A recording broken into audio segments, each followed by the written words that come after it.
Hace poco recibí una carta de un amigo de más de 50 años que no es miembro de nuestra iglesia. Le había mandado un material de lectura del Evangelio, a lo que respondió: al principio me fue difícil entender el significado de la típica jerga mormona, como albedrío. Quizás una breve página de vocabulario sería útil. Me sorprendió que no entendiera lo que queremos decir con la palabra albedrío.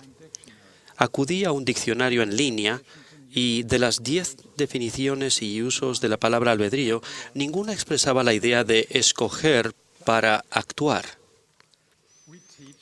Nosotros enseñamos que el albedrío es la facultad y el privilegio que Dios nos da para escoger y actuar por nosotros mismos y no para que se actúe sobre nosotros.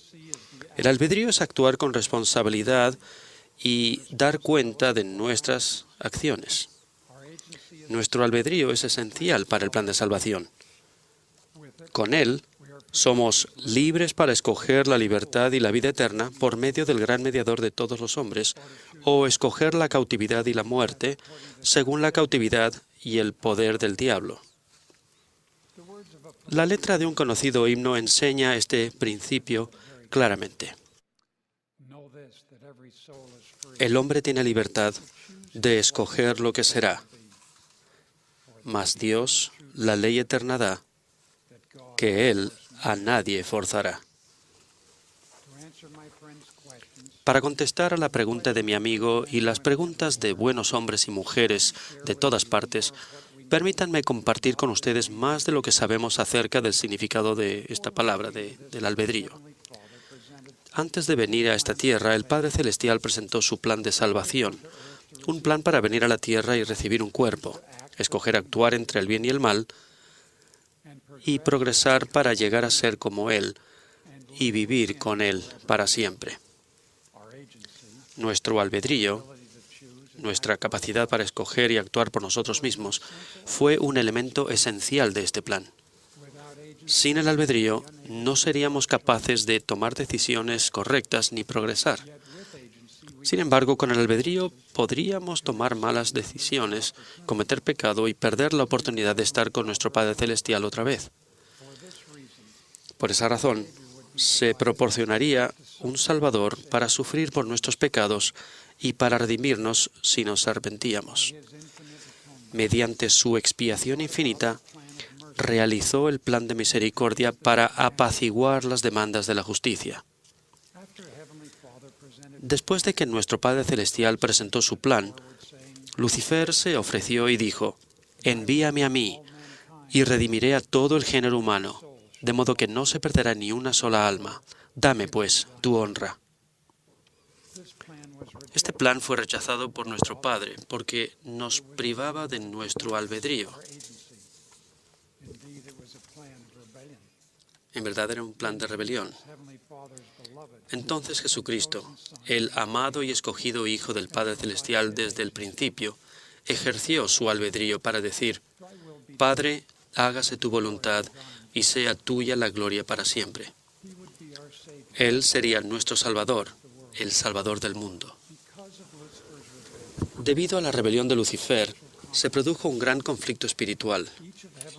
Cada uno de los hijos del Padre Celestial tuvo la oportunidad de ejercer el albedrío que el Padre Celestial le había dado.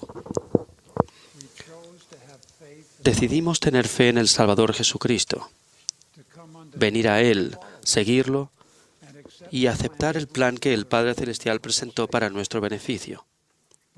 Pero una tercera parte de los hijos del Padre Celestial no tuvieron fe para seguir al Salvador y, en cambio, decidieron seguir a Lucifer o Satanás. Y Dios dijo: «Pues por motivo de que Satanás se rebeló contra mí y pretendió destruir el albedrío del hombre que yo, Dios el Señor, le había dado, hice que fuese echado abajo».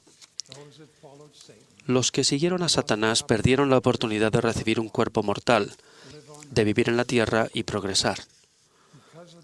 Debido a la forma en que ejercieron su albedrío, perdieron dicho albedrío.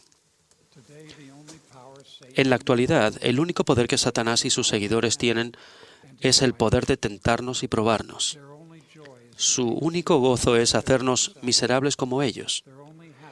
Su única felicidad se produce cuando somos desobedientes a los mandamientos del Señor. Pero piensen en esto. En nuestro estado premortal, elegimos seguir al Salvador Jesucristo. Y por haberlo hecho, se nos permitió venir a la tierra. Testifico que al hacer la misma elección de seguir al Salvador ahora, aquí en la tierra, obtendremos una bendición aún mayor en las eternidades. Pero conste que debemos continuar escogiendo seguir al Salvador. La eternidad está en juego y nuestro albedrío es esencial.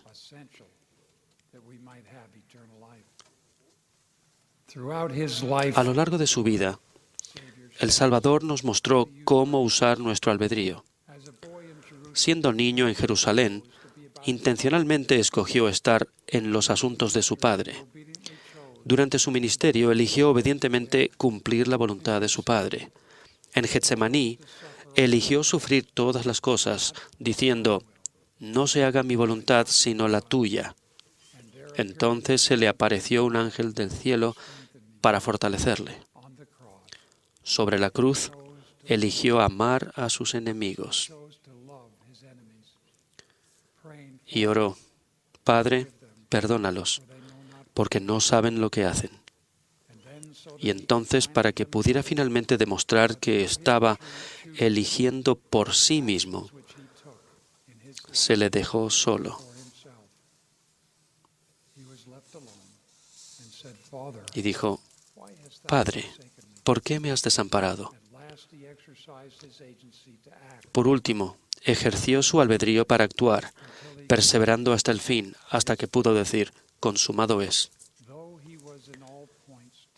Aun cuando fue tentado en todo según nuestra semejanza, con cada elección y cada acción ejerció el albedrío para ser nuestro Salvador, para romper las cadenas del pecado y la muerte por nosotros. Y mediante su vida perfecta, nos enseñó que cuando elegimos hacer la voluntad de nuestro Padre Celestial, se preserva nuestro albedrío, nuestras oportunidades aumentan y progresamos. La evidencia de esa verdad se halla en las Escrituras. Job perdió todo lo que tenía, pero eligió permanecer fiel y ganó las bendiciones eternas de Dios. María y José eligieron seguir la advertencia de un ángel de huir a Egipto y se preservó la vida del Salvador. José Smith eligió seguir las instrucciones de Moroni y tuvo lugar la restauración, como se había profetizado. Cada vez que escogemos venir a Cristo, tomar su nombre sobre nosotros y seguir a sus siervos, progresamos por el sendero hacia la vida eterna. En nuestra trayectoria terrenal, es útil recordar que lo opuesto es también verdadero. Cuando no guardamos los mandamientos ni los susurros del Espíritu Santo, se reducen nuestras oportunidades. Nuestras facultades para actuar y progresar disminuyen. Cuando Caín tomó la vida de su hermano porque amaba a Satanás más que a Dios, se detuvo su progreso espiritual. En mi juventud, aprendí una importante lección sobre cómo nuestras acciones pueden limitar nuestra libertad. Un día mi padre me asignó barnizar un piso de madera. Decidí comenzar en la puerta y continuar hacia el interior de la habitación. Cuando estaba por terminar, me di cuenta de que no había manera de salir. No había ventana ni puerta al otro lado. Estaba como en un callejón sin salida y no podía salir.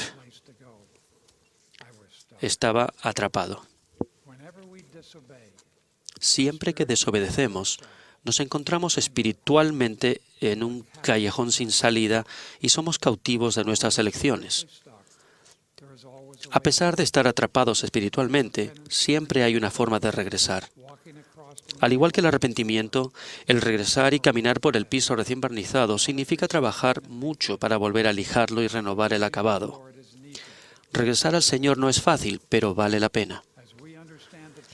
Al entender el desafío del arrepentimiento, agradecemos las bendiciones del Espíritu Santo al guiar nuestro albedrío y las del Padre Celestial, quien nos da mandamientos, nos fortalece y sustenta para guardarlos.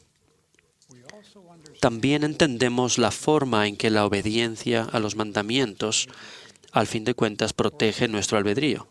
Por ejemplo, cuando prestamos atención a la palabra de sabiduría, escapamos la cautividad de la mala salud y de la adicción a sustancias que literalmente nos roban la capacidad para actuar por nosotros mismos. Conforme obedecemos el consejo de evitar las deudas y de salir de ellas ahora, hacemos uso de nuestro albedrío y obtenemos la libertad de usar nuestros ingresos disponibles para ayudar y bendecir a los demás. Cuando seguimos el consejo de los profetas de llevar a cabo la noche de hogar, la oración familiar y el estudio familiar de las Escrituras, nuestros hogares se convierten en una incubadora para el crecimiento espiritual de los hijos. Allí les enseñamos el Evangelio, damos nuestro testimonio, expresamos nuestro amor y escuchamos a medida que comparten sus sentimientos y experiencias. Mediante nuestras elecciones y acciones rectas, los liberamos de la oscuridad al aumentar su capacidad de caminar en la luz. El mundo enseña muchas falsedades sobre el albedrío. Muchos piensan que debemos comer, beber y divertirnos. Y si es que somos culpables, Dios nos dará algunos azotes y al fin nos salvaremos. Otros adoptan el secularismo y niegan a Dios. Se convencen a sí mismos de que no hay oposición en todas las cosas. Y por tanto, no es ningún crimen el que un hombre haga cosa cualquiera.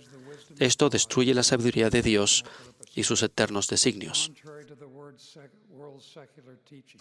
Al contrario de las enseñanzas seculares del mundo, las Escrituras nos enseñan que en verdad tenemos albedrío y nuestro uso correcto del albedrío siempre marca la diferencia en las oportunidades que tenemos y nuestra capacidad de actuar de acuerdo con ellas y progresar eternamente. Por ejemplo, por medio del profeta Samuel, el Señor le dio al rey Saúl un claro mandamiento. «Jehová me envió a que te ungiese como rey», dijo Samuel. «Escucha, pues, la voz de Jehová. Ve, pues, y ataca a Amalec, y destruye todo lo que tiene». Pero Saúl no siguió el mandamiento del Señor. Practicó lo que yo llamo obediencia selectiva. Confiando en su propia sabiduría, le perdonó la vida al rey Agag y se llevó lo mejor de las ovejas, los bueyes y otros animales. El Señor le reveló esto al profeta Samuel y lo envió para que quitara a Saúl el puesto de rey. Cuando llegó el profeta, Saúl dijo: «Yo he cumplido la palabra de Jehová». Pero el profeta sabía que no era así y dijo: «Pues, ¿qué es este balido de ovejas que suena en mis oídos y este bramido de bueyes que yo oigo?». Para disculparse, Saúl culpó a los demás, diciendo que la gente se había quedado con los animales para hacer sacrificios al Señor. El profeta respondió: «¿Acaso se complace Jehová tanto en los holocaustos y en los sacrificios como en la obediencia a las palabras de Jehová? Ciertamente el obedecer es mejor que los sacrificios, y el prestar atención a los mandamientos del Señor que la grosura de los carneros». Finalmente Saúl confesó diciendo: «Yo he pecado, he quebrantado el mandamiento de Jehová y tus palabras, porque temí al pueblo y consentí a la voz de ellos». Debido a que Saúl no prestó oídos con exactitud, porque decidió obedecer selectivamente, perdió la oportunidad, el albedrío, de ser rey. Mis hermanos y hermanas, ¿estamos nosotros prestando oídos con exactitud a la voz del Señor y de sus profetas? ¿O, como Saúl, estamos practicando la obediencia selectiva y temiendo los juicios de los hombres? Reconozco que todos cometemos errores. Las Escrituras nos enseñan: todos pecaron y están destituidos de la gloria de Dios. Para los que se encuentran atados a elecciones incorrectas del pasado, atrapados en un callejón sin salida, sin todas las bendiciones que están disponibles mediante el recto ejercicio del albedrío, los amamos. Regresen, salgan del oscuro callejón a la luz, aun cuando tengan que caminar por el piso recién barnizado. vale la pena. Confíen en que, por la expiación de Cristo, todo el género humano, incluso ustedes y yo, puede salvarse, mediante la obediencia a las leyes y ordenanzas del Evangelio. Al acercarse la hora de la expiación, el Salvador ofreció su gran oración intercesora y habló de cada uno de nosotros, diciendo: Padre, aquellos que me has dado, quiero que donde yo estoy, también ellos estén conmigo, para que vean mi gloria que me has dado. Y esta es la vida eterna, que te conozcan a ti, el único Dios verdadero, y a Jesucristo a quien has enviado. Doy mi testimonio especial de que ellos viven. Cuando ejercemos nuestro albedrío con rectitud, llegamos a conocerlos, llegamos a ser más como ellos, y nos preparamos para ese día en que toda rodilla se doblará y toda lengua confesará que Jesús es nuestro Salvador. Que continuemos siguiéndole a Él y a nuestro Padre Eterno, como lo hicimos al principio. Ruego en el nombre de Jesucristo. Amén.